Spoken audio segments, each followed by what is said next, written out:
Pemerintahan Prabowo Gibran bakal segera menggarap proyek tanggul laut raksasa atau Giant Seawall. Adik Prabowo Subianto yang juga Wakil Ketua Dewan Pembina Partai Gerindra Hasim Joyo Hadikusumo menyatakan jika proyek yang terbentang dari Provinsi Banten hingga Jawa Timur tidak segera digarap, dikhawatirkan sawah-sawah di pantai utara akan tenggelam. Hasim memperkirakan pembangunan Giant Seawall tersebut memerlukan waktu pengerjaan hingga 20 tahun atau dilaksanakan oleh 2 atau 3 presiden. Sebelumnya dalam rapat bersama Komisi 5 DPR, Menteri Pekerjaan Umum Dodi Hanggodo menyatakan Presiden Prabowo telah mengarahkan pihaknya untuk membangun Giant Seawall.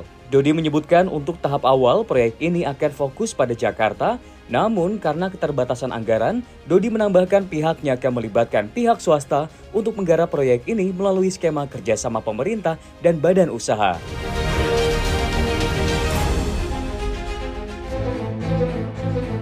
Harga tiket pesawat yang mahal kembali jadi sorotan di pemerintahan Prabowo Gibran. Kementerian Badan Usaha milik negara, Kementerian Pariwisata, dan Kementerian Perhubungan akan membentuk tim khusus untuk mengembangkan pariwisata nasional. Menteri BUMN Erick Thohir menyatakan dalam 1 hingga 2 minggu ke depan, Satgas akan bertugas menyelaraskan semua kebijakan terkait pariwisata agar bisa memberikan solusi ideal, termasuk untuk menurunkan harga tiket pesawat domestik yang terkenal mahal.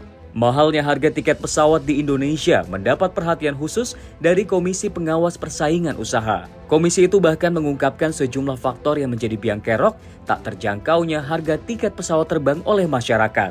Anggota KPPU Budi Joyo Santoso mengatakan sejumlah faktor yang menyebabkan harga maskapai penerbangan mahal adalah mahalnya harga aftur, distribusi aftur yang masih tertutup atau dimonopoli, komponen pajak, dan perilaku pelaku usaha.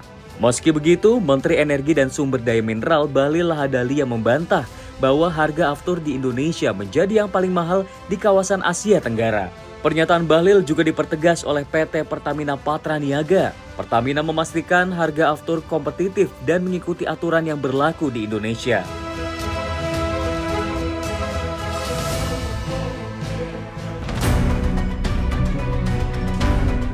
Perum Bulog menargetkan 340.000 ton beras impor akan masuk ke Indonesia pada pertengahan bulan Desember 2024. Beras tersebut merupakan sisa dari 3,6 juta ton impor beras penugasan di tahun ini. Direktur Utama Perum Bulog Wahyu Suparyono mengatakan saat ini pihaknya tengah dalam proses tender untuk bisa impor 340.000 ton beras tersebut.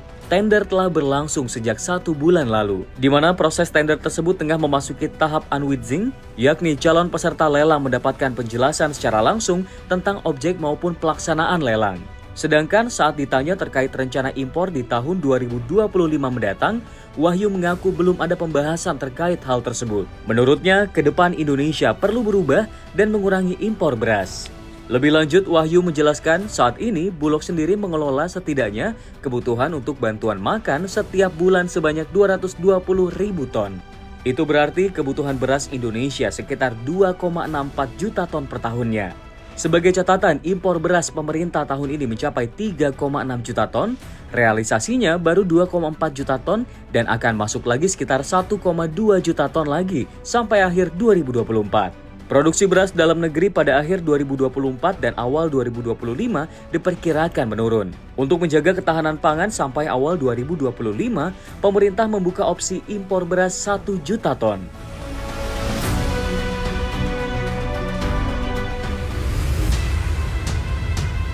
Penelitian terbaru Bank Pembangunan Asia atau ADB mengungkapkan dampak perubahan iklim bisa mengurangi produk domestik bruto atau PDB di negara-negara berkembang Asia Pasifik. Jumlah PDB berpotensi berkurang sebesar 17% pada 2070. Hal itu berdasarkan skenario emisi gas rumah kaca tingkat tinggi yang diperkirakan meningkat menjadi 41% pada 2100. Dalam edisi perdana laporan iklim tersebut, ADB merinci serangkaian dampak yang mengancam kawasan tersebut. Naiknya permukaan air laut dan turunnya produktivitas tenaga kerja akan menyebabkan kerugian terbesar dengan pendapatan lebih rendah dan ekonomi yang terpukul. Presiden ADB Masatsugu Asakawa mengungkapkan perubahan iklim memperparah kehancuran akibat badai tropis, gelombang panas, dan banjir. Hal ini berkontribusi terhadap penderitaan manusia dan tantangan ekonomi yang belum pernah terjadi sebelumnya. Sementara itu, laporan tersebut menilai kebutuhan investasi tahunan bagi negara-negara di kawasan Asia Pasifik untuk beradaptasi dengan pemanasan global berada di rentang 102 hingga 431 miliar dolar Amerika Serikat, lebih tinggi 34 miliar dolar pendanaan yang diperhitungkan pada 2021 hingga 2022. Jika krisis iklim terus meningkat, diperkirakan hingga 300 juta orang di wilayah tersebut terancam oleh banjir pesisir. Tidak hanya itu, aset yang ada di wilayah pesisir senilai triliunan dolar dapat rusak setiap tahunnya pada tahun 2070.